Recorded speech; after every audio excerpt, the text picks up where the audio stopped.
Our daily lives are made up of two very closely interwoven patterns. The first of these patterns is responsibility. And by that, I mean at this time, those tasks, responsibilities, burdens, and life patterns which are indispensable to our survival or necessary because of social responsibilities voluntarily or involuntarily assumed.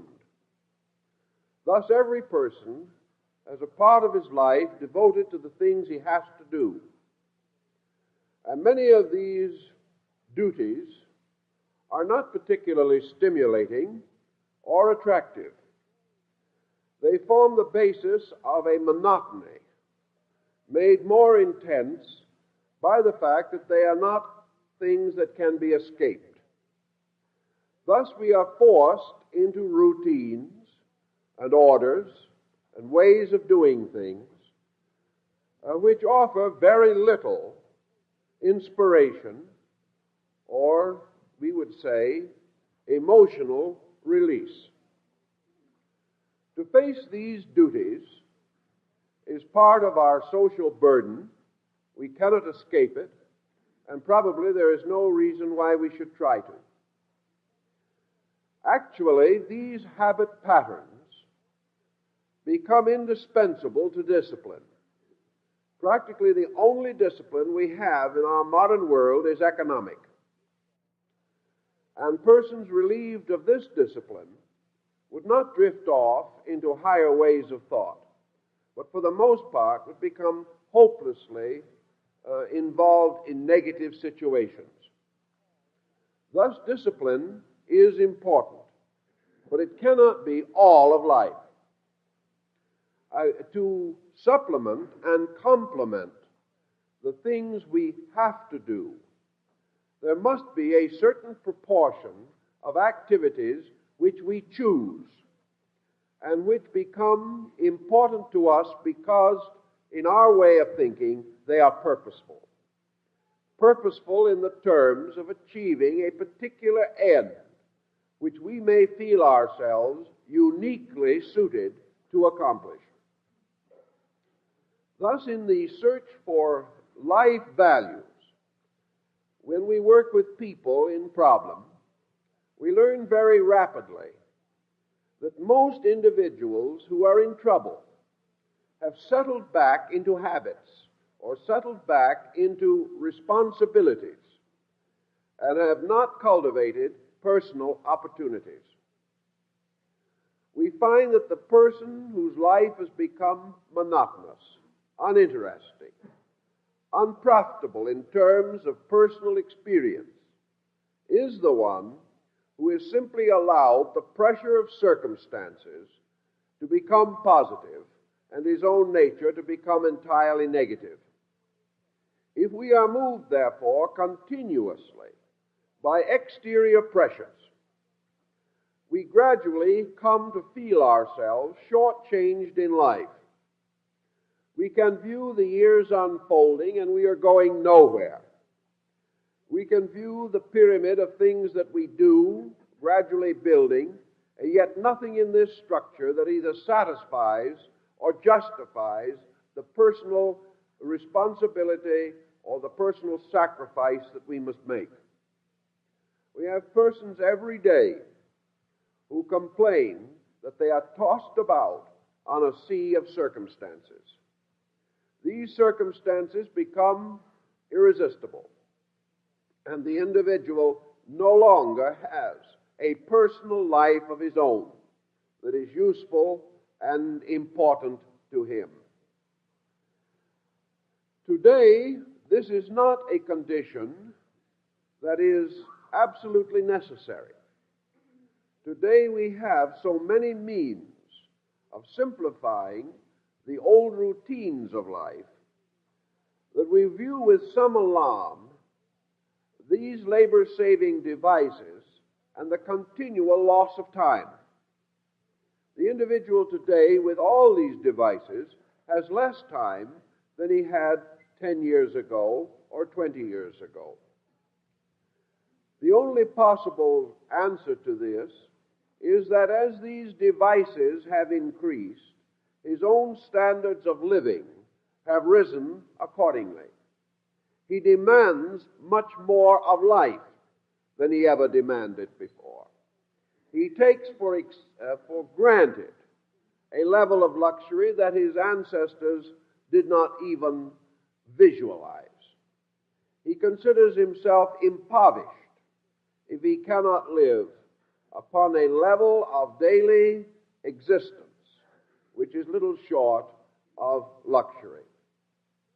The old ways of life have therefore not permitted him or invited him to make use of progress to release his own time.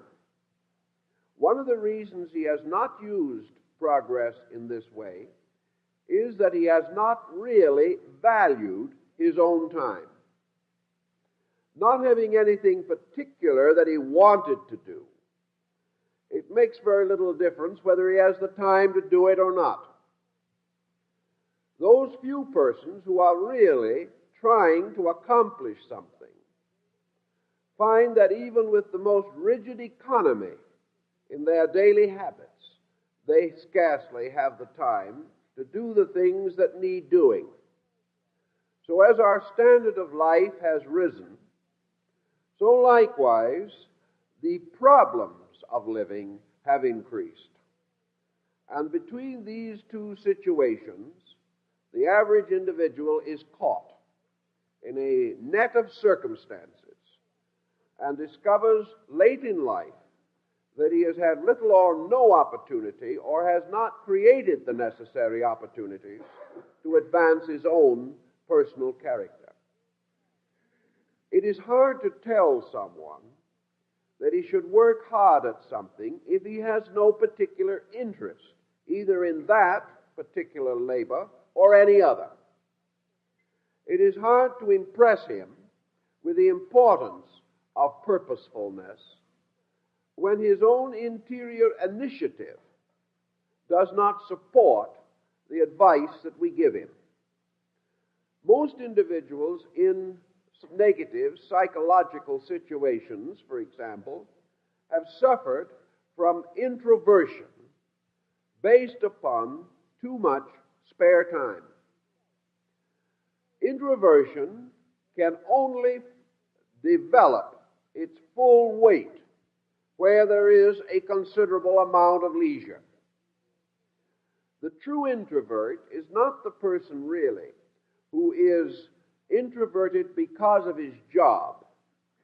He is introverted because of daydreaming, of an internal mental emotional process whereby he thinks too much about himself. Yet he must have some time in order to do this thinking. And one of the most difficult situations, therefore, arises in the lives of persons who have few real responsibilities, who live alone, whose homes are broken, whose children have grown up and left them. These persons, no longer having the common responsibilities of association, have too much time to go home and, as they might say, study and think. Actually, they are not studying and they are not thinking. They have taken this spare time as an opportunity to increase emotional pressure in themselves. They find that it is too easy within four walls, even if these walls are well decorated, to be sorry for themselves, to gradually internalize their life, to permit their minds the luxury of continually repeating habit patterns, resurrecting ancient wrongs and slights, and developing the tendency to be very sorry for themselves. Thus, the leisure time, which could be and should be directed to purpose, is directed, on the contrary, to a neurotic recapitulation of their own misfortunes. And as these misfortunes are thus perpetuated, their intensities increase. The tragedy happened originally in a few moments. The natural recuperation from it might have taken 6 months or a year. But by reliving the tragedy over a period of 20, 30, or 40 years, the individual infinitely magnifies the disaster. And very often, even the reliving of it is the reliving of a lie, inasmuch as the original disaster was not what we thought it was, and is not as completely other people's fault as we imagined, nor was it in terms of real value as tragic as we think. By gradually allowing imagination and daydreaming to supplement a negative attitude, we make this attitude dominant in our lives and prevent ourselves from ever having a natural recovery. Apart from this type of thinking is the need, therefore, to fill a certain amount of time in which we must all live with ourselves. Not very long ago, I had a very interesting interview with a person who, feeling this tremendous need for activity, started out in all directions almost simultaneously to try and fill out a life. They turned from one civic activity to another. They did almost anything they could think of doing, from trying to help disabled veterans to reading to the blind. They really did everything they could think of to make an adjustment, to make life important for them. This whole experiment, extending over a period of years, was, broadly speaking, a dismal failure. They discovered, for example, that the various organizations with whom they sought to work were so filled with red tape, the human equation, bickering, prejudice, and petty jealousies, that it was almost impossible to find a legitimate outlet for personal desire to help. These same individuals also were probably there in those spots because of a similar neurotic tendency. So these desperate programs of helpfulness simply brought neurotics together, and each one of them, trying desperately to be happy, viewed the happiness of anyone else as a dilemma, as a danger to their own peace of soul. So the very well-intentioned program simply did not develop into anything. The person, therefore, frustrated in his desire to help, and with very logical explanations as to the need for the service they had to offer, and undoubtedly with a considerable story on their side of the picture, this person was thrown back into his own introversion again, left unable to find these legitimate ways of being useful that were within understanding and capacity. Thus we know that while the world can bring this burden upon us apparently, it cannot solve the problem for us apparently. We are still confronted with the tremendous need for personal orientation. Now we can contrast this individual to another person whom I also know, who was in a somewhat similar situation. They felt the need of activity. They felt the same social urge to be useful. They wanted to do something to help other people. With a certain amount of ingenuity, they created a program that has been consistently helpful over a period of years. They found a release. They found an opportunity to help other people. And they found it in the same world in which the first person failed to find it. And what was the difference? Sometimes the actual areas in which these two persons operated overlapped. The first individual going into a situation found these petty jealousies, found this resistance, found what appeared to be a conspiracy against them. The second person going into the same areas with approximately the same amount of basic ability found only cooperation and help. What was the reason for the difference? It would seem to me that the only possible answer to this lay in the temperament of the two individuals. The second person, who was fortunate, went into every situation expecting to be fortunate, convinced of the basic and essential value of people. This second person did not even notice the bickering, did not notice the jealousy, and probably did not, because of this self-purposefulness in its own nature, did not get in the way of these other ambitious individuals. The first person we mentioned, however, apparently entered into these relationships with a heavy neurotic criticism in their consciousness. They expected to find trouble, and they found it. In some way, they were beaten down before they began. They were defeated by defeatism in themselves.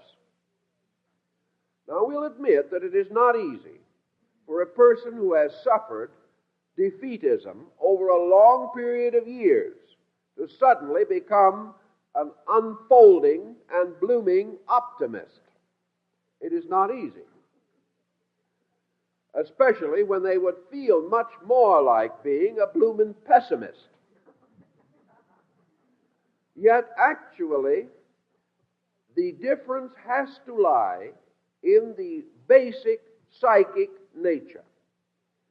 The person who feels defeated, who has gradually developed a strong negation about situations, is always in this type of emergency.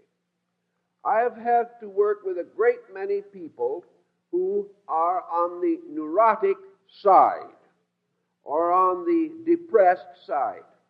Sometimes they bring me letters and advertising which has come to them. They will nearly always bring the type of propaganda that is inflammatory in itself. These people are always worried about defamatory propaganda. If somebody says that an organization is subversive, this type of individual will always believe it. If someone else writes in and says that this organization is a wonderful, helpful organization, this type of person will tear the letter up and throw it away. They must see that which is wrong as true. And that which is right is only sheer optimism on some other person's part. And they feel that this other person is just too foolish or too gullible to realize that everything is wrong. Consequently, realism today in art, music, literature, and the beat generation, realism is the worst possible interpretation of everything. If you are critical enough, you are truthful. If you are miserable enough, you are honest. And if you do not like anything or anyone, you are enlightened. You found the facts. But unfortunately, you can't live with them. And you can't live with yourself after you found them. And gradually we come to the institutional cases where these persons, to whom the sovereign fact that the world is against them has been clearly proven, these individuals land in institutions with complete persecution manias. So there's no profit in this entire attitude.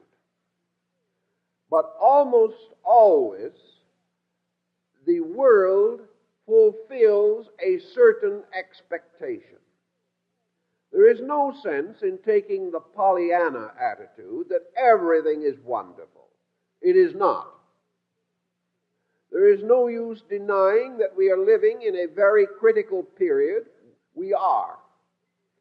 And there is no use denying that our leadership in many places is leading nowhere. That is true.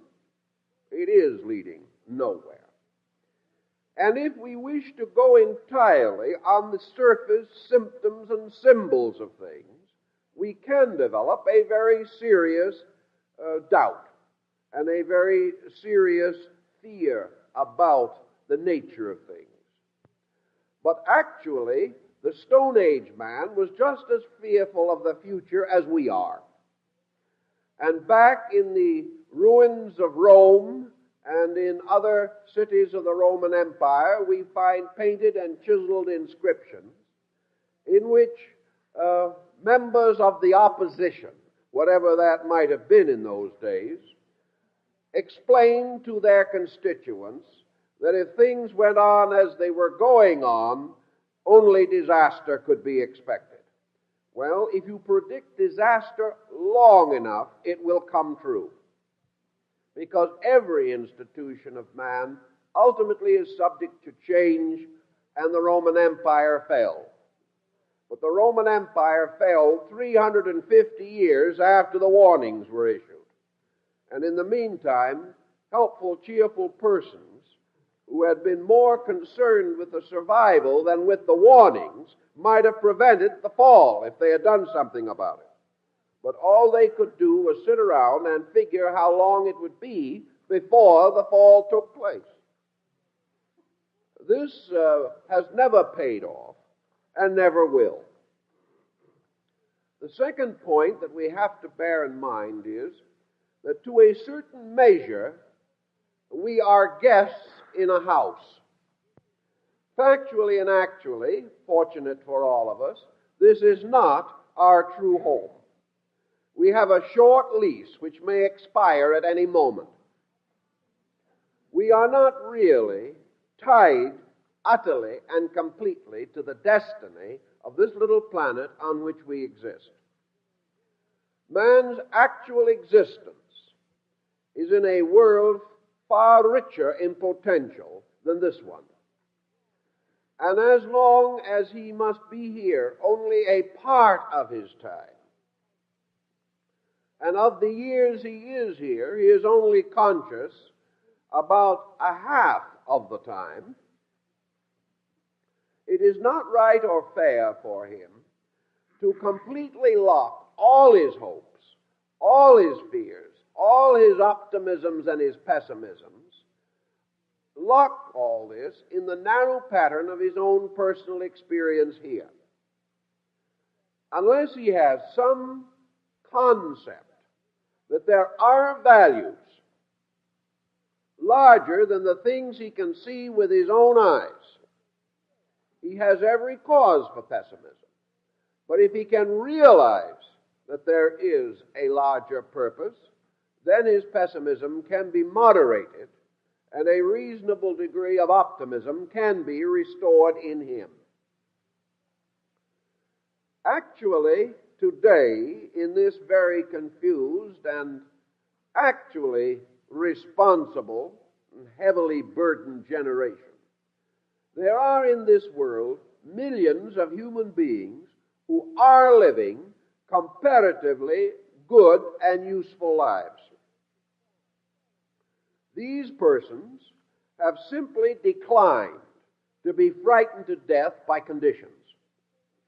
They have declined also to accept the total pressure of environment upon themselves. They have begun, to a degree at least, to extricate their personal lives from the common quicksand. They have begun to experience the fact that they are in this world, but not necessarily of it. This does not mean that they have run away from the world or its responsibilities, or built barriers between themselves and everything else that lives. They have not. But they have recognized that it is possible for an intelligent person with a plan to live an intelligent life even in this world. Most important of all, they have realized that in order to do this, they have to develop faculties and resources by their own initiative by which they can accomplish this desired end. They have simply applied to the problem of living what industry and economics have applied on their levels. If you expect to advance within a business or as part of some large structure, your advancement depends upon learning the business. You've got to learn it some way. The more common way of learning most involved trades is finally through apprenticeship. You can get theory by education, but without practice, theory remains sterile. So a person works up through the business. Looking in a recent issue of Fortune magazine, I noted that the magazine was paying tribute to some man who had suddenly risen to be the president of a great corporation. And it pointed out definitely that this man, 25 or 30 years ago, had entered the corporation friendless, in the lowest employment level in the corporation, that he had not come in with a large block of stock. He had not come in with family support. He had come in with nothing of this kind. He had simply come in with a determination to advance in the business. And in the course of years, he had passed from one level to another, proving his efficiency on each of them. And in the years of so-called success, the middle, late 50s, he had achieved to the position, probably, which he had scarcely hoped he could ever attain. Now, the only answer to that is the man worked. He learned the business. He dedicated himself to the business. We may say that it was a business that someday he will have to leave behind. That is true. We may wonder whether all this dedication and all this effort in the big pattern of things will prove worthwhile. It will prove worthwhile in one way. It will prove that this individual could decide what he wanted to do and do it. And someday this self-discipline and this direction will be available to him to do something better. It may not be in this life, but it will come. He has proved that he can work, that he can stay with something, and that he is not easily defeated. Outside of a line of business of this kind, if we approach the problem of a personal life, we must work with somewhat the same instruments. If we wish to be purposeful persons, if we wish to be happy, integrated, organized people, capable of decision, capable of doing things, and capable of helping, the same general procedure has to be followed. It must become a program. It must be sacrificed for. It must be dedicated to. And the individual must go about it just as systematically as this man who became the president of his corporation. The problem is always that if this man had started out as a hopeless, defeated neurotic, he would not have achieved. And had he not achieved, he would certainly have blamed the business for his failure. Whereas having achieved, we may pardon him if he becomes a little, we'll say, self-centered or a little egotistic, and say that perhaps he is responsible for his own success. Actually, the defeated person is nearly always defeated by some element in his own nature. And wherever he is unhappy, he is defeated by the unhappiness in himself. If he possesses this characteristic, it will prove contagious. Some time ago, I was talking with the employment personnel manager of a large store. And they said it is incredible what one neurotic can do to an office force. One individual coming in like the poor apple in a barrel, and in 3 months, 75 or 80 people are jittery. As a result of this situation, the person who is badly organized is a poor employment risk, yet actually may be a good worker, conscientious till it hurts. It's the hurting part that's troublesome. And perhaps quite dedicated to the benefit of the store, the conscientious employee, but unadjusted. This person will never know why they've been discharged. And if it happens 3 or 4 times, they'll think they are the victim of persecution. Yet the thing that is basically wrong is something within their own natures that other people feel, that other people sense, and which shows adversely under pressure of some nature. The individual in a sudden emergency loses their surface protection and drops back into their neurotic way of doing things. That is when they make the sarcastic remark. That is the time when they make the possibly untrue accusation. And then they are in trouble. So the purposeful life, whether it leads to the person being a useful, enlightened individual, or through profession and trade to some materially superior station, in either instance, there is a lot of work that has to be done by the individual himself. We spend a great deal of money in this country trying to get people out of complexes, neuroses, and these things. A great many of these persons do not need the care they are receiving.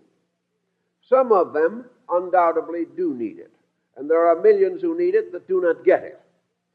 But most individuals who have not progressed too far on this platform of neurotic reflex could help themselves if they would ever settle down to some solid, honest thinking. They could break these patterns before the patterns break them. And if they would accept symptoms and symbols and realize their own relationship to life, they would look immediately for patterns. The old Chinese adage remains true, that the first time something goes wrong to us, it may be anyone's fault. But the second time the same thing happens, it is probably our fault.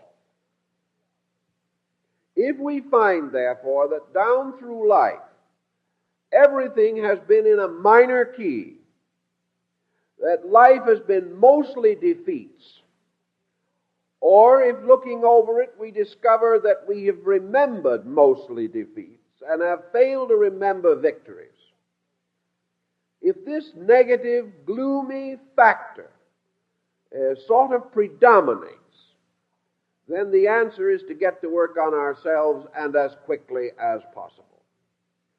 If we do not, situations will continue to embitter us until we are a total loss to ourselves and society.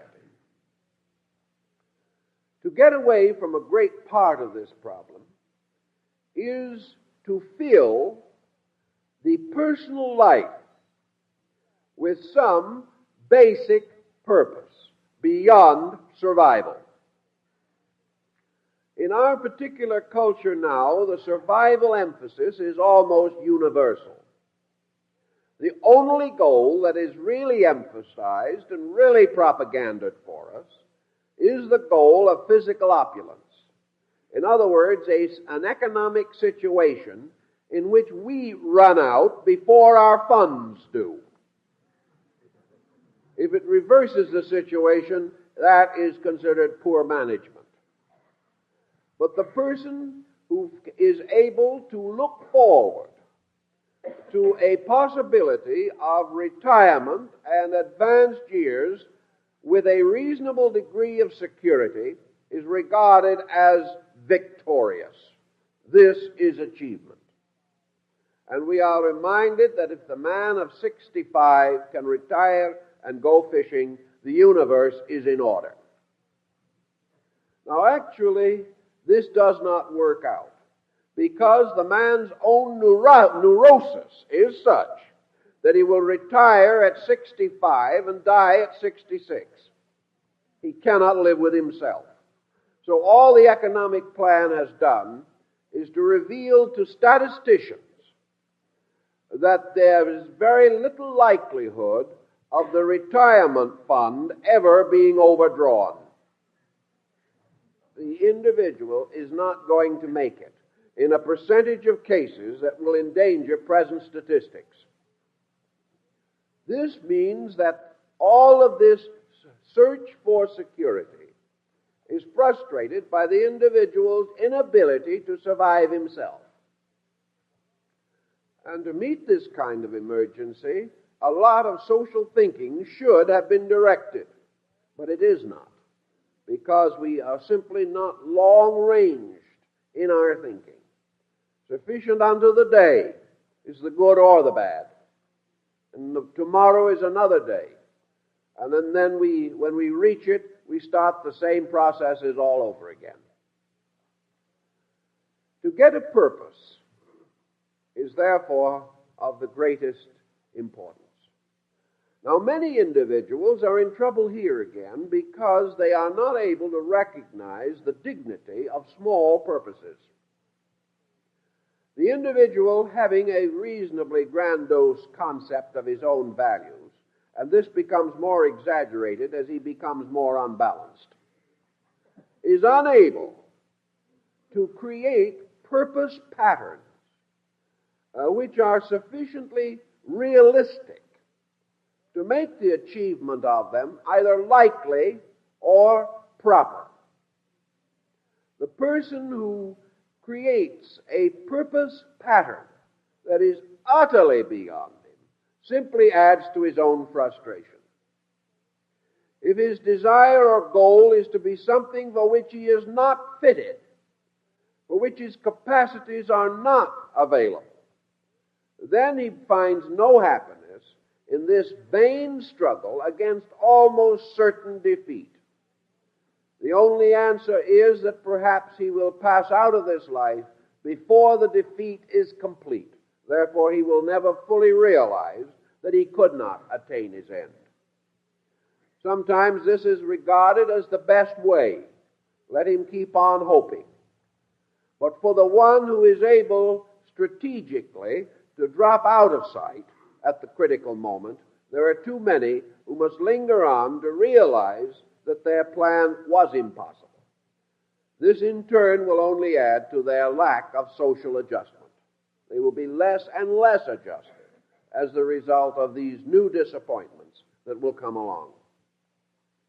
So having some concept of the need for enthusiasm, the need for an interior dynamic, it is to the individual's best interest and to the good of the community that he begin to consider life purposes, purposes apart from economics. Now, it is also true that most of us are only trained within certain areas. This means that we cannot do everything. There are only certain abilities that we possess. If we sincerely and dedicatedly desire to achieve a purpose for which we are not trained, then it is evident that training must come first. That the purpose must be strong enough to impel us to become properly equipped to take care of that purpose.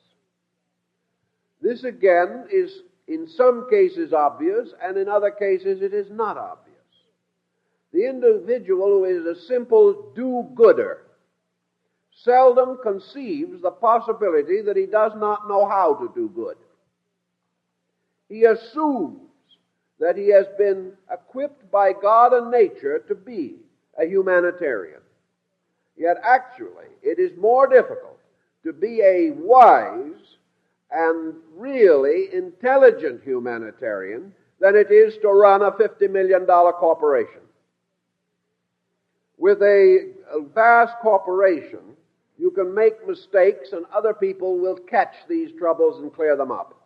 Or you can take refuge behind a board of directors. Or you can call in experts to assist over troublesome areas. But the individual who tries to be a humanitarian without training and without background for it very often finds that he achieves not his end, but the disruption and even destruction of the lives of those whom he tries to help. So this process of helping other people or making a career out of helpfulness is a critical procedure. It is one that calls for a tremendous amount of personal integration. It is evident that a person who is already not well integrated, who has violent prejudices or antipathies, or is dedicated to particular attitudes which have not proved profitable in his own life, is the worst example of a humanitarian, inasmuch as he will give advice to others based upon his own peculiarities of disposition, and this advice will often lead to the most disastrous results. So the actual process of helping people is one in which we must take on often more responsibility for the lives of others than it is wise for us to take, especially unless we are trained for that type of activity.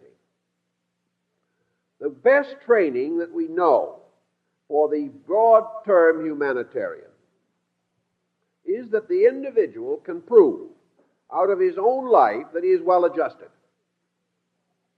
The person, however, who becomes a humanitarian because he is not well adjusted and because he is looking for escapes and means of justification, he is a poor risk. He is not really trying to help other people. He is trying to forget himself. His motives are not as honorable as he thinks. The person who tries to give his time to another because he cannot live with that time himself is giving a very dubious gift, one that may well cause more trouble than it is worth. So if we really want to have purpose in our life, in the terms of good to be done, in the terms of universal helpfulness, we have to settle down to equipping our natures for some kind of specialized helpfulness. It is often possible, however, for us to deflect some ability that we already use to a better use than we have previously made of that ability. Our helpfulness should be within the field of our experience. I know cases where attorneys who have had reasonable success in practice have been moved by a great desire to make some kind of a social gift or some kind of a humanitarian project. And these men have taken on a certain percentage of cases for nothing as their contribution. This was a valid contribution, at least to a good degree, because they were working within a field of training in which their assistance could be valuable. But if these same attorneys had then instead decided to go out and take on a problem entirely outside of their field, they would either have to train for it or they would be no better than a complete novice in this new project they were taking on. So we can often use our own present attainments for a purpose that is no longer merely selfish. And we can create an overtone of moral significance by dedicating a measure of our training and our time to some cause, to some purpose, to some principle which we feel requires true help or needs the kind of support that ordinary social programs will not provide. This is one of the most natural and simple things that we can do.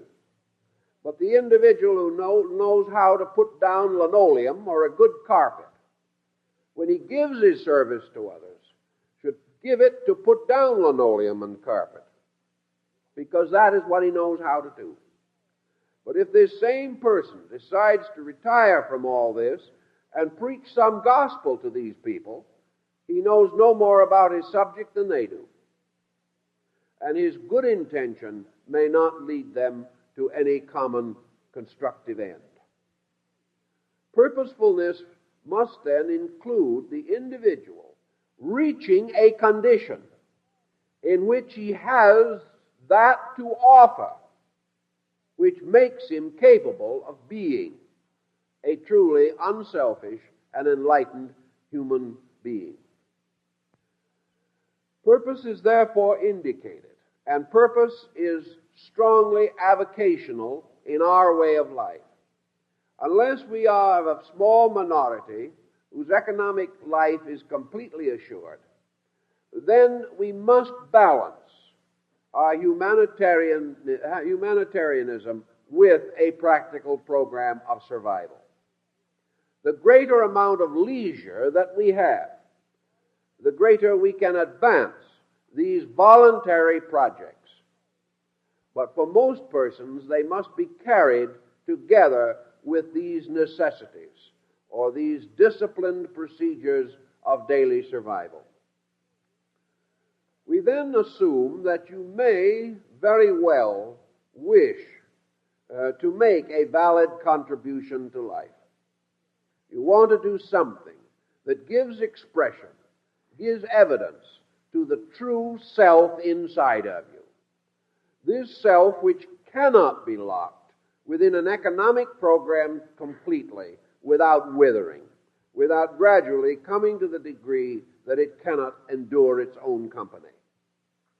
And having this determination truly within yourself, it is always well to then advance systematically, thoughtfully, and under some kind of voluntarily imposed discipline.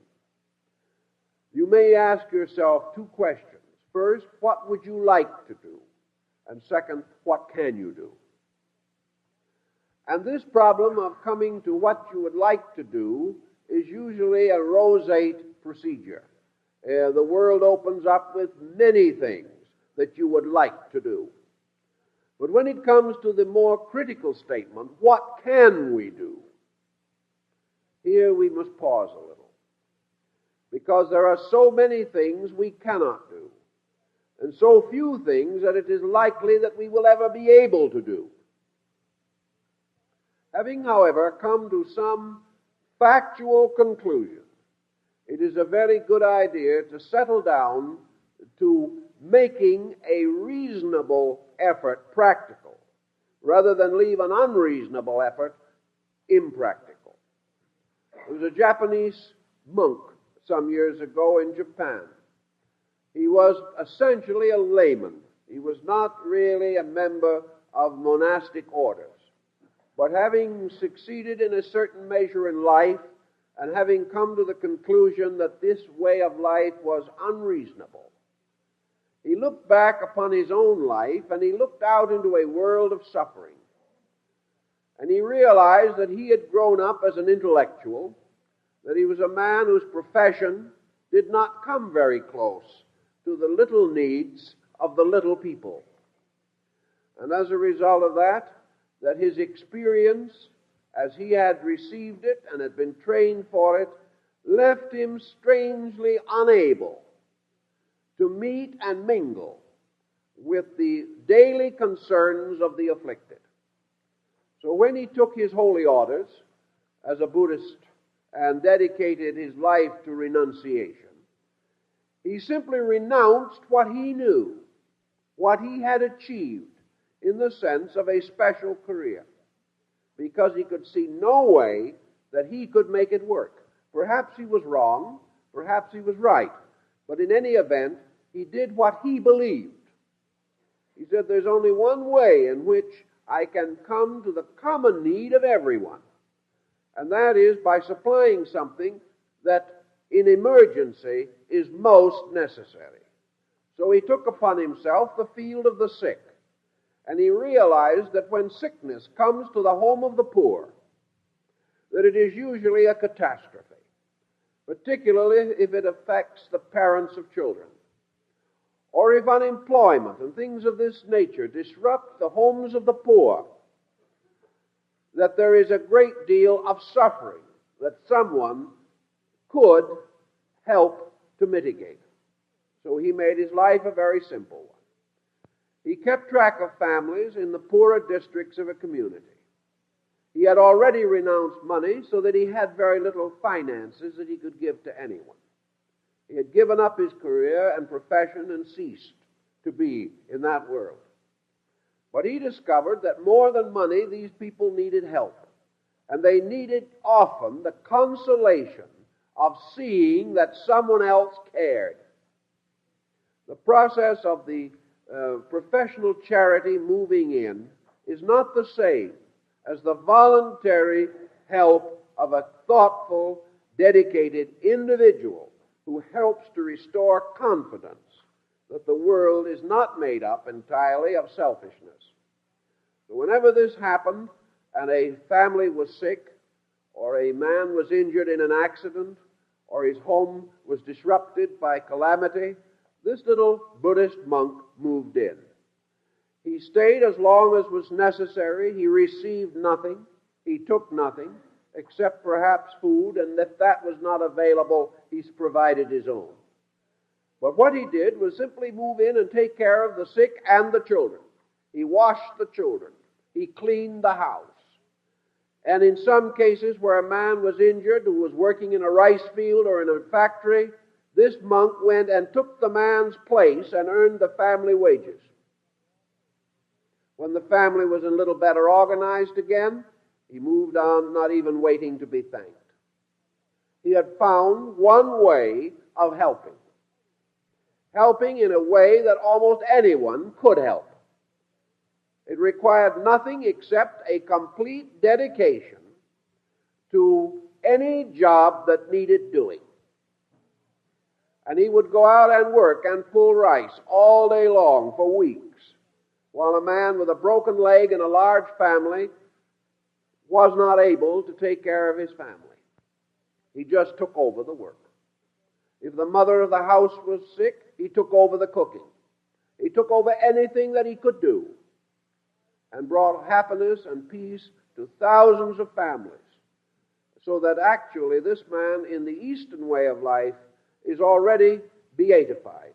Although he has been gone only a few years, it is undoubtable that his memory will go on as one of the great humanitarians of his people and one of the great examples of his religion. Now, this is helpfulness without arrogance. If this man had decided there were only certain types of things he could do, that he had to remain a gentleman all the time, that he couldn't roll up his sleeves and do menial things, he would not have succeeded nearly as well. His own mind was far above what he did, but he knew that what he did needed doing.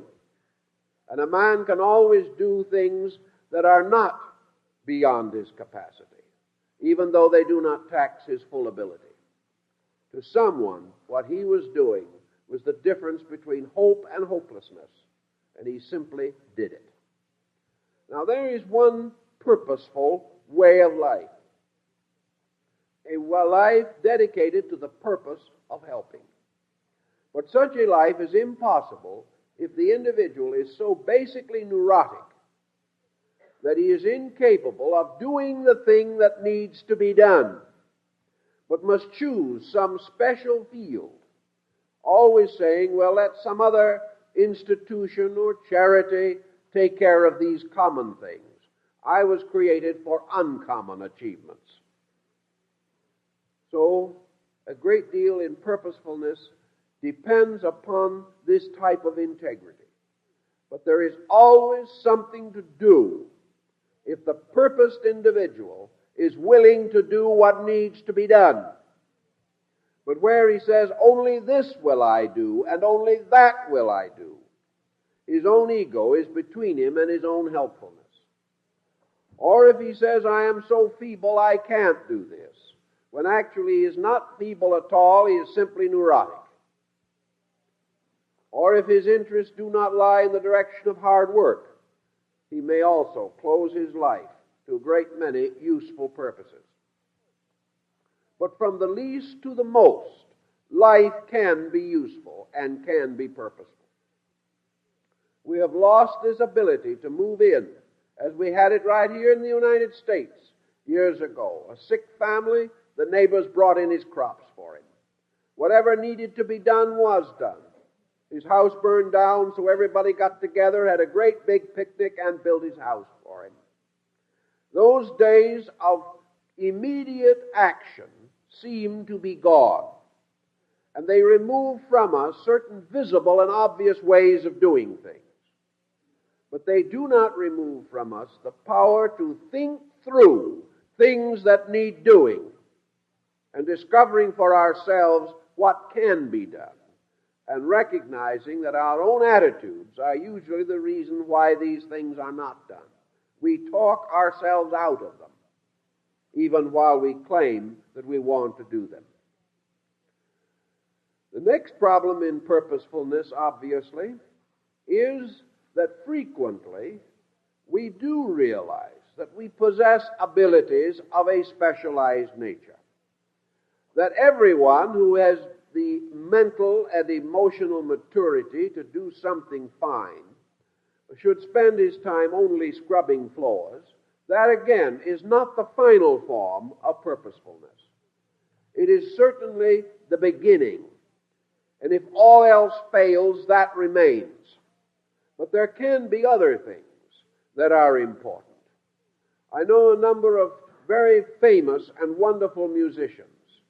And of course, one of the greatest of this group was the great violinist Fritz Kreisler, a man of important mystical insight, one of the noblest men in music. This man and many others, some with his suggestion and others of their own accord, devoted a large part of their time to teaching music to children who could never afford to take a music lesson. Imagine a child who could not possibly pay a local music teacher a couple of dollars a week to learn the violin, who could study personally from Fritz Kreisler for nothing. And yet it happened year after year after year. And as he grew older, most of his time was devoted to helping child geniuses, children who showed that music was their life, to have what otherwise they could never have had.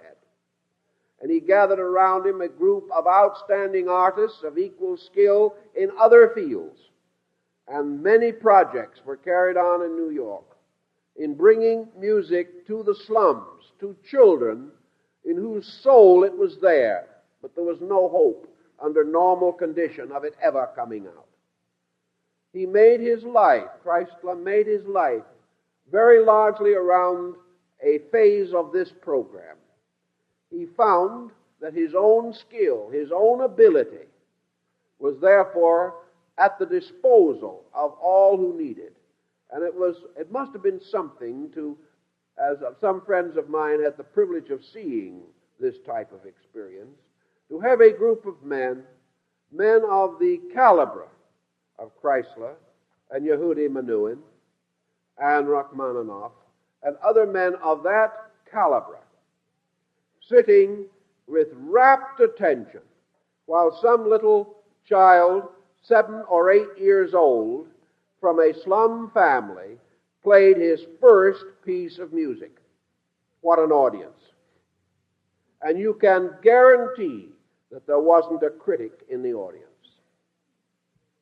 These men and women were there because they remembered their own start and what it had meant to them. And they were there only to encourage. And whether the child was ever on key or not didn't mean anything.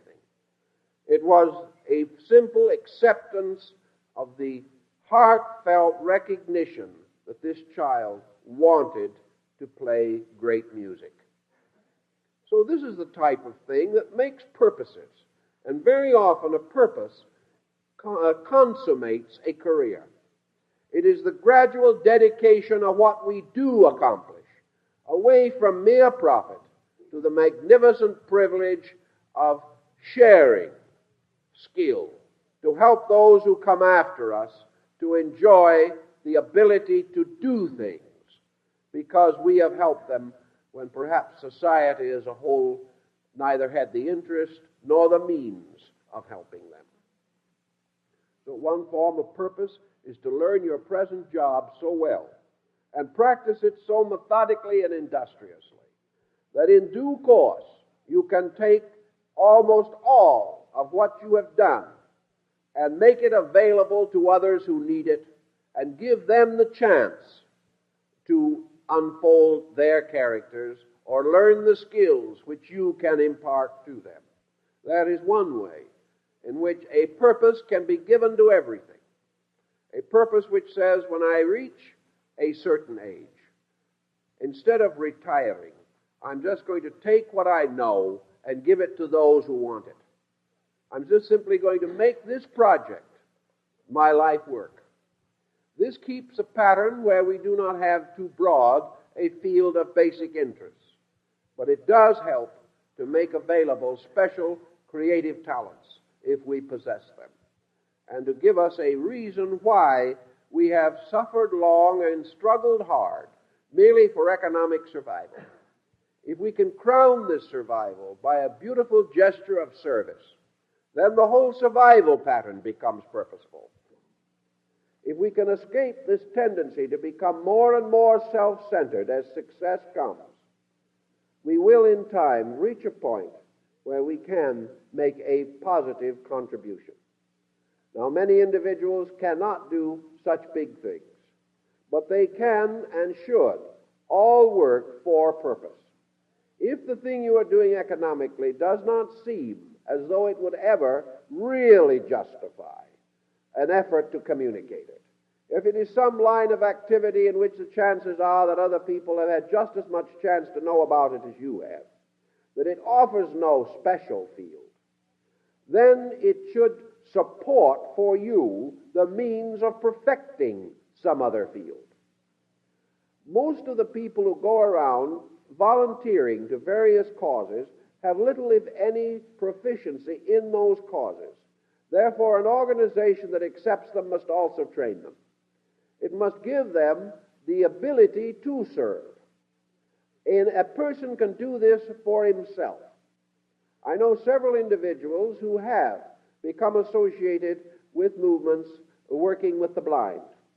These movements are in need of help, but they are not always in a position or condition to use simply well-meaning help. There are some things that they can use in this direction. But a person who studies the subject, takes adequate courses in working with those who have various sensory defects, and gradually learns the skill and management of these problems. Such a person who goes and says, I want to help, I do not want to be paid, I have the free time, that takes you so far. Then if you can add to that, I have 5 years of distinct specialization in your problem, the chances are your help will be accepted. But if it brings with it no specialization, no training, then it is hard to use this help in many cases. The person can only help in the most elementary ways, and this usually is not satisfying to the person. And of course, help on those very elementary levels is usually available. It is the specialized help, the trained help, the skilled help that will do things. If a person, for instance, who is a little neurotic and knows it, would also use this training, 5 years of specialized preparation, the period of training will also be a period of personal release. The individual who is doing this and putting his thought and time to it has not quite so much free energy with which to undermine his own mental and emotional stability. He will not be so introverted, so frustrated or so neurotic because he has a plan. This plan takes time, energy, and thought. And the energies used in this way are not available for self-pity or the criticism of other people. The criticism problem so often represents almost total lack of real knowledge in the fields in which the criticism is the most intense. So purposeful living means, to a degree, in many cases, the preparation of a twofold planned purpose, one involving our economic survival, which now becomes justified, because no one really justifies himself by providing himself with 3 meals a day. This is not self-justification. This is not a full life well lived.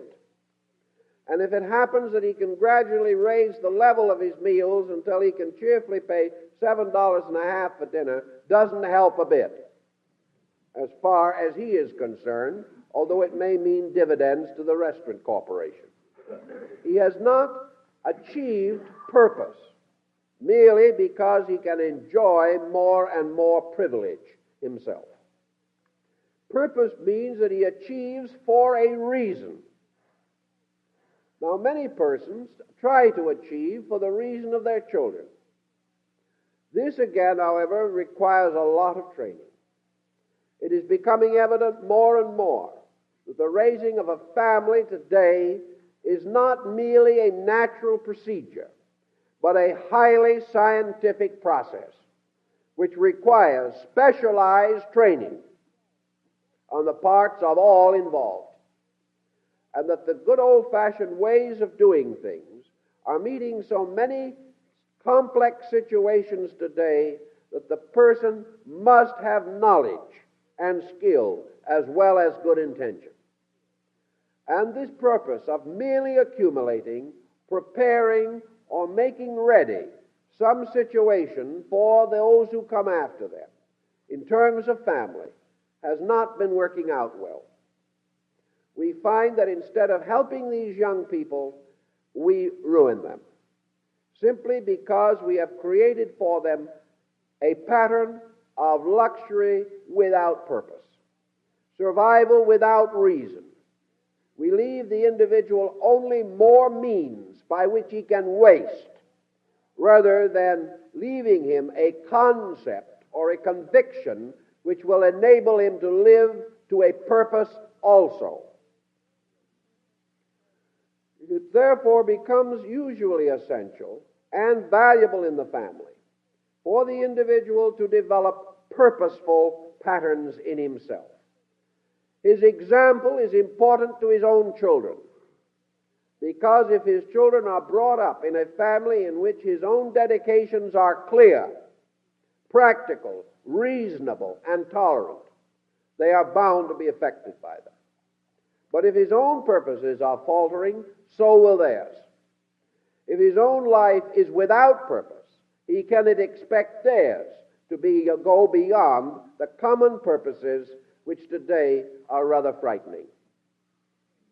So much depends upon this integration of purpose, assuming that each person wants to do something, wants to help. There are only 2 ways in which this, or 3 possible ways in which this help can be channeled. First is by special training, as in school or university. The second is by apprenticeship, going out and working with others. And the third is by creative experimentation, in which the person moving from within himself learns gradually to acquire certain specific skills for which available training may be inadequate. But certainly the end is insight and skill. It is on this level that all purpose becomes adequate. And without this adequacy, we cannot make our contribution to the betterment of the world and ourselves. If, therefore, the individual under neurotic pressure goes too desperately to seek an escape, he will probably be under further frustration and disillusionment. He will dash into a situation without thought and later find that the situation is exploiting him. But he should not be too unhappy about it because he was trying to exploit the situation in the first place. He was not going there with a really open heart and saying, what can I do to be saved? He is really going there with an ulterior motive, that he wants something to take up his time, something that will make life endurable to him rather than richer for others. Now, actually, we cannot be totally unselfish. Experience proves the human being is always moving from self, and regardless of the nobility of his contribution, it is some way mixed into his own personal psychology. But we can certainly reduce the intensity of ulterior motive. We can make the offerings that we make as genuine and honorable as possible.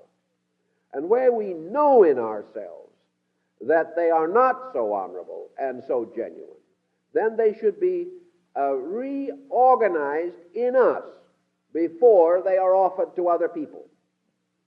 If we realize that an ulterior motive is there, then we should correct it before we impose it upon those around us.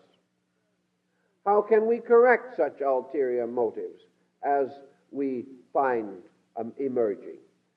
I believe that the machinery of correction is simply this process of preparation. The individual, his ulterior motive is usually his desire to occupy time or thought or emotion more fully and more adequately. He is frustrated because his world is too small, because his life interests are too small, because his abilities are not released, and there's a pressure within him of continual unfulfillment. Because of all of these pressures and a series of incidents which he continues to re-dramatize, he is miserable. All of this can be largely helped by the very apprenticeship or study problem which is involved in his usefulness. If he decides that he wishes to become a true friend of man and to do something for the common good, he can prepare to do it. And in the course of preparation, he will use up a lot of this time, a lot of this energy. And if he is sincere and stays with it until he achieves proficiency, he will be 50 to 75% more normal by the time he graduates from the training which enables him to take up his work. In the case of the mature person, training of specialized kinds is valuable and useful. Suppose we want to help small children. If we become thoroughly equipped to help small children, it means from 3 to 5 years of specialized training. Now, it may not be absolutely necessary that this all be attained in an institution or a university, but it means that the plan must be thoroughly set. There must be proper reading. There must be a certain amount of clinical experience. There should be a measure or degree of discipline through schooling. But if at the end of 3 or 4 or 5 years of such training, the individual is equipped to at least give good advice to the neighbor over the fence, something has been achieved. That advice is now pertinent. It is more valuable. And it would be better to give this kind of advice to 10 children or their families.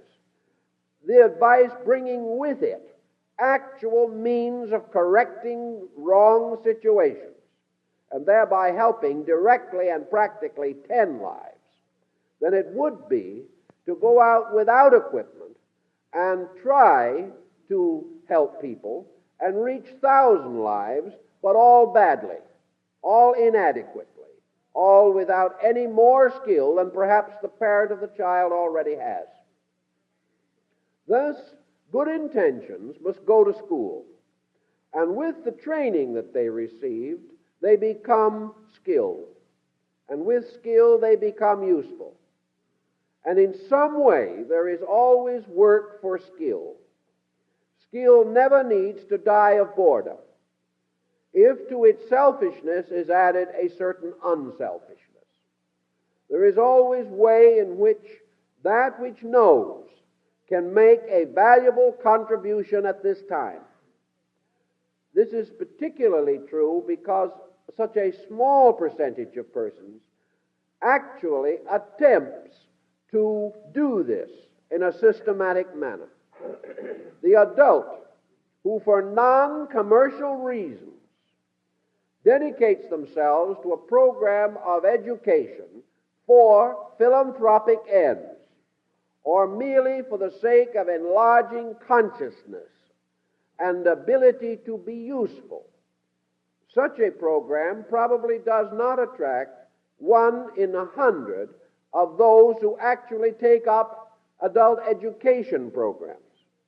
The real philanthropist is a very rare person.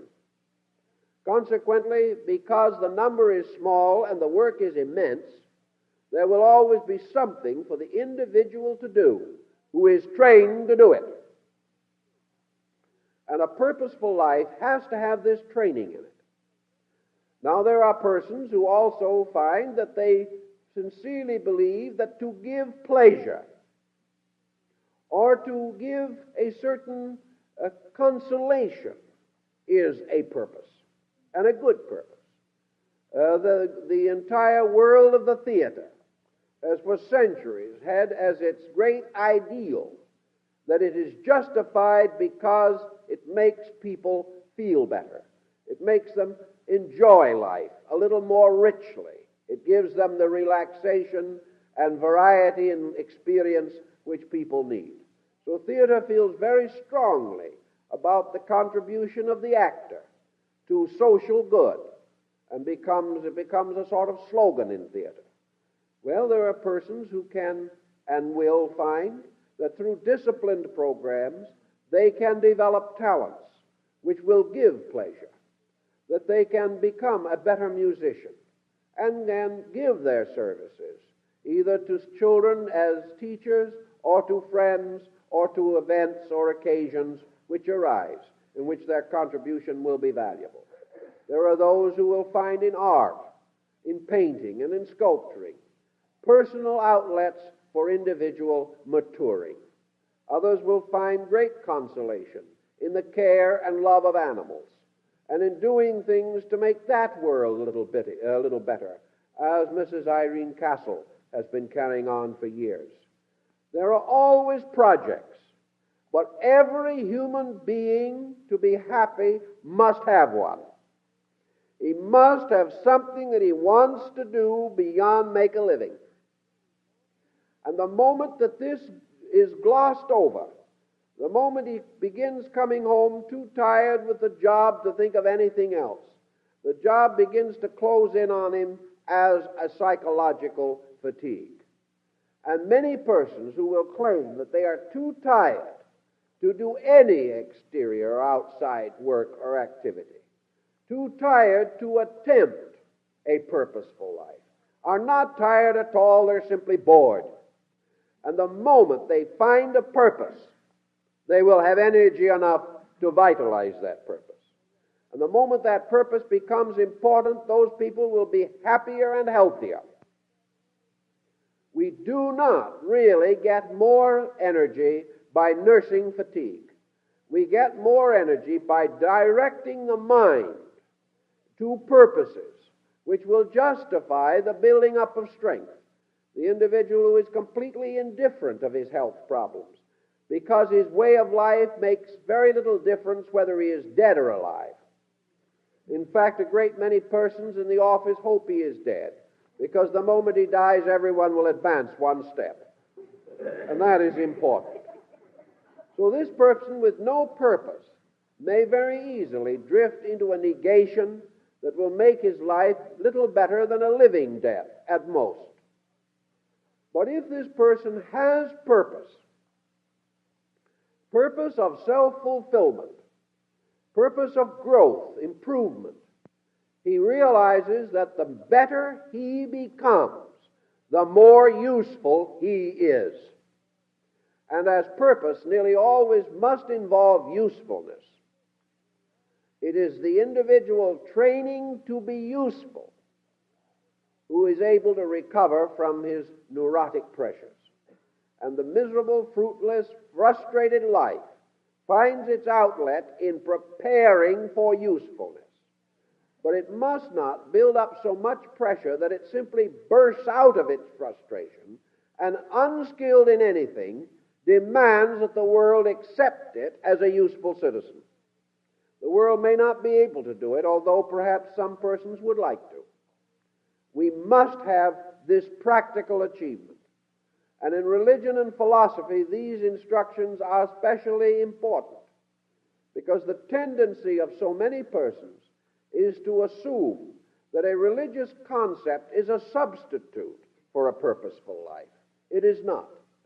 No matter how deep and clear your religious convictions may be, or how they have sustained you by their unfoldment and development, this religion has as one of its duties the duty of making you purposeful. And an individual whose religion simply brings him consolation but does not inspire him to practical achievement is shortchanging his religion.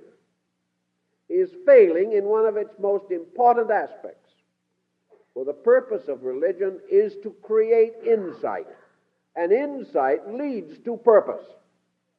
For the individual with insight is the one who realizes the great motion of life and how this motion of life is worth serving and is forever a sacred responsibility, in spite of the apparent difficulties and disillusionments and discouragements that may arise at any particular time.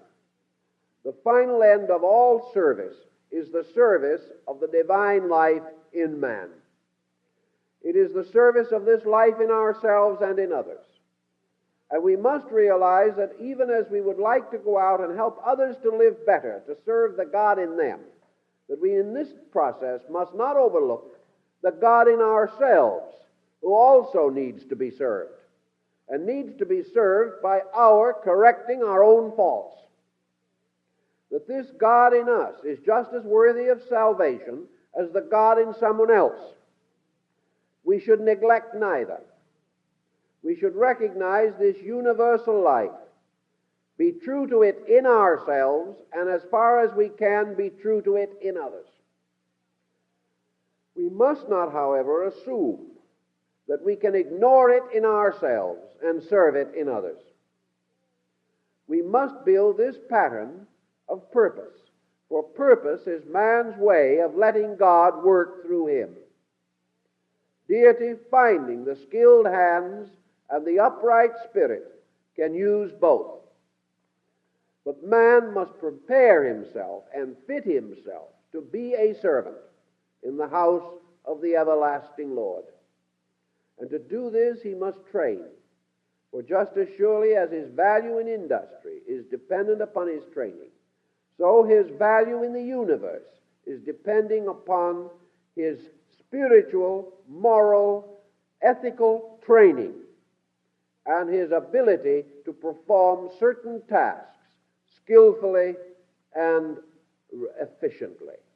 If he has these abilities, he is useful. And purposefulness is always the individual exchanging negative neurotic tendencies for positive, purposeful activities. We may not all hit upon world-shaking activities, but we can always hit upon something which will ultimately help us to grow, not because we are doing it in hopes of growth, but because in doing that which is right, we always grow and also help others to grow. So if your life is a little monotonous, and it looks as though it might get a little more so with the passing of time, it is certainly an advantageous concept to start in, and do not for one moment permit yourself to be discouraged by the age factor. Do not believe that it is too late to learn to be skillful. Never regard it for a moment as too late to overcome a neurosis. or to break a fixation. It is never too late while still we breathe. And very often, an individual who looks forward, perhaps rather dismally, to 5 years more of life, with purpose, can look forward to 15 years of dynamic activity. And because as long as we live, we have special opportunities to grow, we should certainly live as long and fully as life permits. Not because we have to, but because it is the time in which we can accomplish certain things. The individual who looks forward only to death as a release from boredom has simply failed in his own humanity. He has failed to be himself. And the moment he realizes this is his appointed time. Persons enter professions and fields of activity in older years every day. Many of our great geniuses of history achieved after 70. At the present time, there are men and women in their 60s and 70s, graduating from high school, graduating from medical school, graduating from law, graduating from engineering, going into arts, sciences, taking up professional careers in astronomy, in physics, in biology. I know at the present time 2 men, both of who graduated in medicine at 75. This means nothing.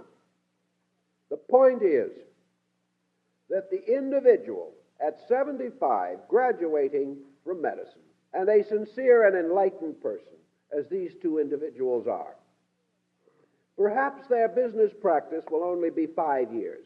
Who knows? Maybe it will be a little more or even a little less. But if these 2 persons, in the course of their medical practice, actually help 10 people, they have done better than they have succeeded in doing in the previous 70 years of life. Because now they have a skill, now they're going to do something. They're going to make a valid contribution if they wish to. And both of these individuals are men who have retired from other fields of work, have their finances, and intend to devote their medical skill entirely to philanthropy. Now, in 5 years, these 2 persons can do a tremendous amount of good.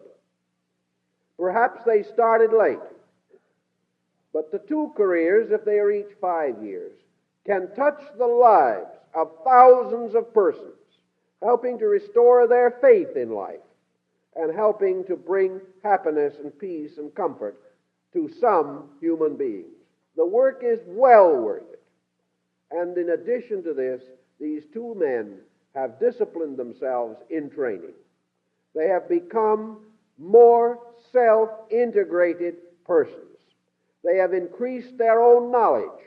And when they leave this world, they will take with them not their wealth, but their knowledge, their understanding, the charity they have done, and the bigness of heart and soul that caused them to do it. And these are their treasures, stored away where thieves cannot break in.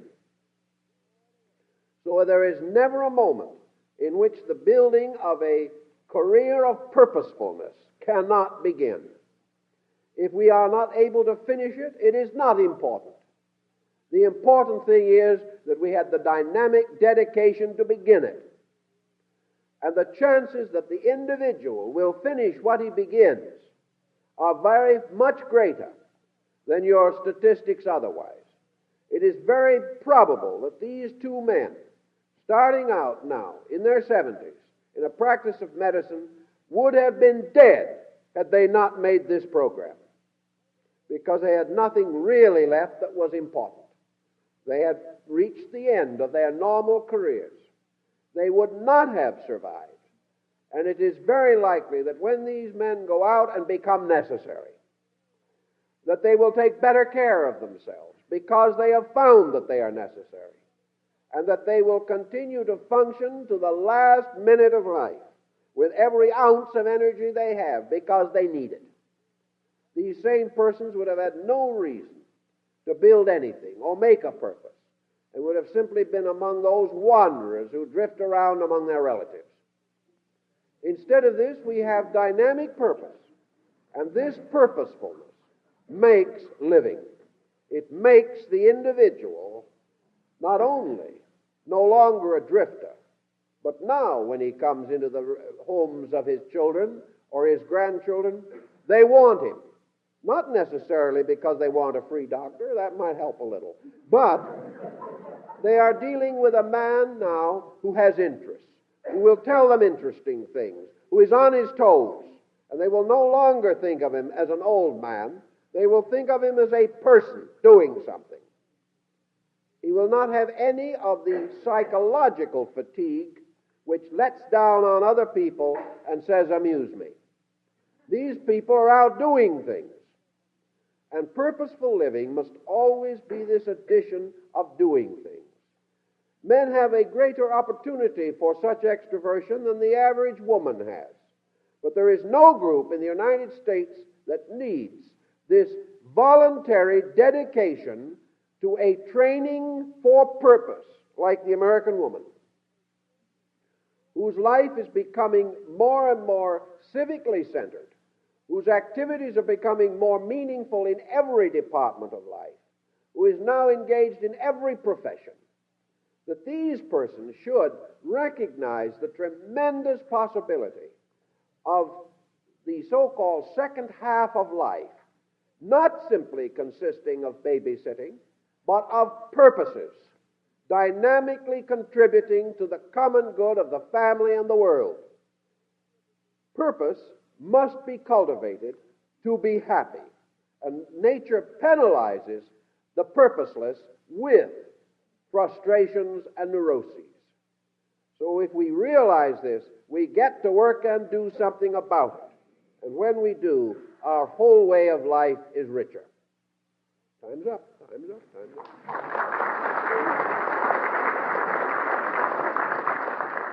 Now, among the great purposes that can be cultivated immediately is that you go right to the back of the hall this morning and pre-subscribe to our new book. There's a purpose for you.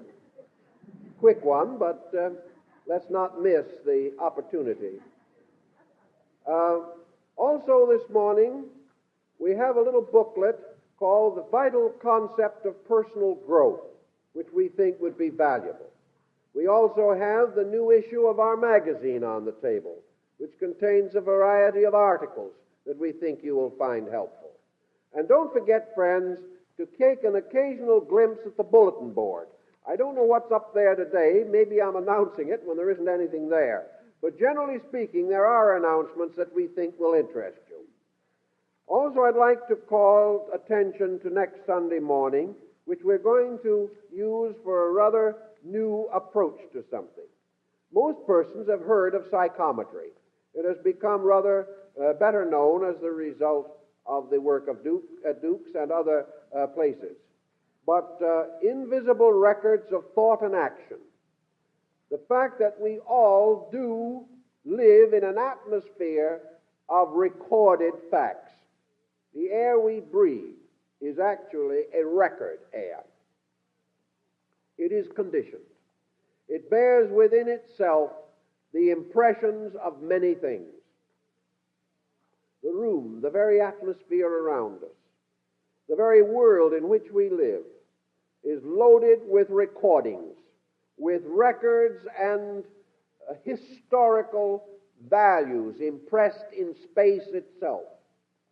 And the possibility of man possessing faculties which ultimately will enable him to unite his actual consciousness with everything that has lived in all time is a very interesting problem. So we hope you'll all come next Sunday morning to be concerned with that issue. On Wednesday evening at our headquarters, we will start a new series, a seminar of 5 evenings, dealing with the religion, culture, arts, and histories of the Japanese people, which will include a study of their religious background, their sacred books, their ceremonies such as tea ceremony and flower arrangement, and also will go into their religions and philosophies and psychologies, and we think it will be a very interesting series, so we hope that as many of you as can will be with us. And we thank you for being here this morning. Hope to see you next week.